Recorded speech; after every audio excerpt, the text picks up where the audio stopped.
Arab దేశాల్లో tension నెలకొంది. యమన్పై Saudi Arabia భీకర దాడికి పాల్పడింది. యమన్ వేర్పాటువాదుల నౌకలే లక్ష్యంగా ఈ దాడులు చేసింది. ఆయుధాల సరఫరా నౌకలే లక్ష్యంగా బాంబుల వర్షాన్ని కురిపించింది. దాడులపై సౌదీ ప్రెస్ ఏజెన్సీ ఇప్పటికే ఒక ప్రకటనను కూడా విడుదల చేసింది. తాజా పరిణామాలతో తీవ్ర ఉద్రిక్త పరిస్థితులు ఏర్పడుతున్నాయి ఇరు దేశాల మధ్య. ఇప్పటికే దుబాయ్ కూడా దీనికి సంబంధించి స్పందించింది. సౌదీ అరేబియా సంయమనం పాటించాలంటూ రిక్వెస్ట్ చేసింది. యమన్ వేర్పాటువాద సంస్థకు ఆయుధాలు చేరవేయలేదంటూ యుఏఈ చెప్తున్నటువంటి పరిస్థితి కనిపిస్తోంది.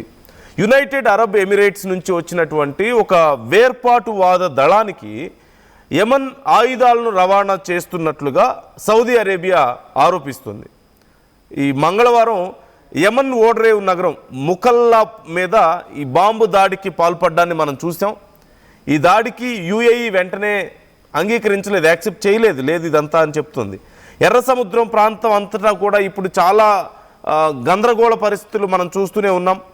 ఇలాంటి పరిస్థితుల్లో ఇరాన్ మద్దతు ఉన్నటువంటి హౌతీ తిరుగుబాటుదారుల మీద యమన్ దశాబ్దాలుగా సాగిస్తున్నటువంటి యుద్ధాన్ని మనం చూస్తున్నాం. ఇప్పుడు ఈ రియాద్ అబుదాబి మధ్య కూడా సంబంధాలను ఇది కొంత ఇంపాక్ట్ చూపిస్తున్నటువంటి పరిస్థితి కనిపిస్తోంది. యమన్ని దెబ్బతీయడానికి సౌదీ అరేబియా ప్రయత్నిస్తోంది అంటూ ఆ దేశం ఆరోపిస్తున్నటువంటి పరిస్థితి మనం చూస్తున్నాం.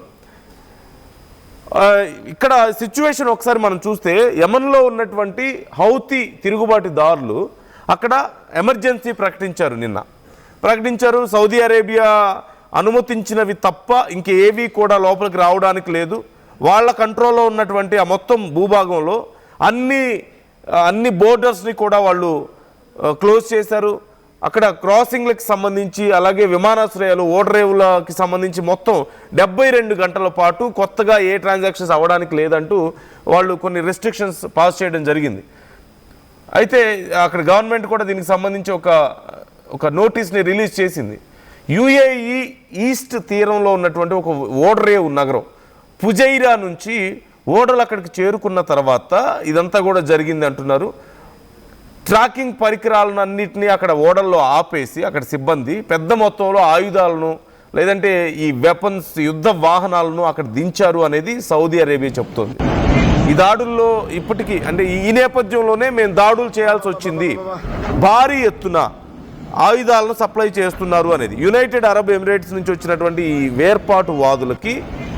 వేర్పాటు దళాలకి ఆయుధాలను రవాణా చేస్తున్నారని, ఆ ఆయుధాలకు సంబంధించినటువంటి కంటైనర్స్ మీద మేము అటాక్స్ చేసాం, ఆ షిప్పుల మీద మేము అటాక్స్ చేసాం అని చెప్పి సౌదీ అరేబియా చెప్తుంది. కాకపోతే ఇదంతా కూడా లేదు, ఇదంతా జస్ట్ డ్రామా జరుగుతోంది, ఇక్కడంతా మాకు సంబంధం లేదు అని చెప్పేసి ఇంకో పక్క యమన్ చెప్తుంది.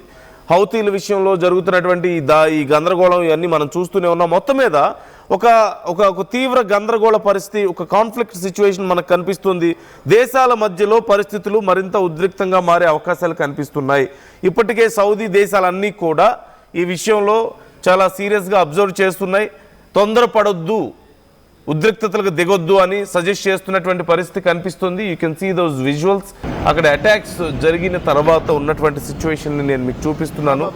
పెద్ద ఎత్తున ఒక్కసారిగా ఈ అటాక్స్ జరిగిన నేపథ్యంలో ఆ ప్రాంతం అంతా కూడా తీవ్ర గందరగోళం నెలకొంది. కాకపోతే ఎవరైనా ఈ దాడుల్లో ప్రాణాలు కోల్పోయారా లేదా అనేది ఇప్పటి వరకు అఫీషియల్గా కౌంట్ బయటికి రాలేదు. బట్ ఖచ్చితంగా ప్రాణాలు కోల్పోయి ఉంటారు అంటూ ఏమన్నా చెప్తున్నటువంటి పరిస్థితి కనిపిస్తుంది. ఓ పక్క ఈ ఆయుధాలకి సంబంధించినటువంటి ఇల్లీగల్గా ఇంపోర్ట్ చేసినటువంటి ఆయుధాలకు సంబంధించిన ఓడల మీద మేము దాడులు చేసామని చెప్తున్నప్పటికీ మరోపక్క లేదు, ఇవి కావాలని కుట్రపూరితంగా చేసినవే, మమ్మల్ని దెబ్బతీయాలని ప్రయత్నిస్తోంది అని చెప్పేసి ఇరు దేశాలు ఒకరి మీద ఒకరు విమర్శలు చేసుకుంటున్నటువంటి సిచ్యువేషన్ మనం చూస్తున్నాం. మరొకసారి ఉద్రిక్త పరిస్థితులు కనిపిస్తున్నాయి. యమన్ ఈ విషయంలో చాలా అగ్రెసివ్గా ఉంది, చాలా సీరియస్గా రియాక్ట్ అయ్యే అవకాశాలు కనిపిస్తున్నాయి. ఖచ్చితంగా ఈ విషయంలో మేము బలమైన సమాధానం చెప్పి తీరుతామంటూ చెప్తున్నటువంటి పరిస్థితి కనిపిస్తుంది. సో మరొకసారి అరబ్ దేశాల మధ్య ఉద్రిక్త పరిస్థితులు నెలకొనే అవకాశం ఉంది. ఈ మధ్యనే కొంచెం పరిస్థితులు నార్మల్ అవుతున్నాయి. ఇక అరబ్ దేశాలన్నీ లేదంటే ఇస్లామిక్ కంట్రీస్ అన్నీ ఒక తాటి మీదకి రావాలని చెప్పి ప్రయత్నాలు చేస్తున్న ఈ సమయంలో ఇప్పుడు ఇలా ఈ దాడులు యుఏఈ వరుసగా ఈ దాడులకు పాల్పడ్డాన్ని కొంత తీవ్రమైనటువంటి పరిణామంగా చూస్తున్నారు. సౌదీ అరేబియా ఇక్కడ ఆరోపిస్తున్నటువంటి పరిస్థితి కనిపిస్తుంది. యమన్ ఆయుధాల విషయంలో ఇన్వాల్వ్ అయింది అని కూడా చెప్తున్నారు. సో మొత్తం మీద చాలా గందరగోళ పరిస్థితి కనిపిస్తుంది. ఒకరి మీద ఒకరు దాడులు చేసుకునే అవకాశాలు కనిపిస్తున్నాయి. ఈ విషయంలో ఇతర ఇస్లామిక్ కంట్రీస్ కూడా కొంత ఇన్వాల్వ్ అవుతున్నటువంటి పరిస్థితి. కొంచెం ప్రశాంతంగా ఉండండి, ఎవరు దాడులు చేసుకోవద్దు అని కన్విన్స్ చేసే ప్రయత్నం జరుగుతుంది. కానీ సిచ్యువేషన్స్ కొంత ఉద్రిక్తంగా మారే అవకాశాలు అయితే చాలా క్లియర్గా కనిపిస్తున్నాయి. సో ఈ విషయాన్ని పట్ల మీ అభిప్రాయం ఏంటి? కామెంట్ చేసే ప్రయత్నం చేయండి. ఒకసారి అక్కడ ఉన్నటువంటి సిచ్యువేషన్ నేను మరింత క్లియర్గా చూపించే ప్రయత్నం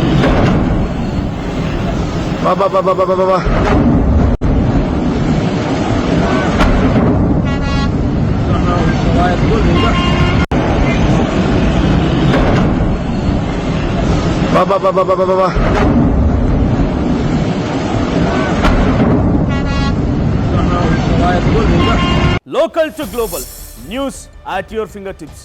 మీ చేతిలో ఒక ఆయుధం. Download Raw TV app. Media legend Ravi Prakash is back.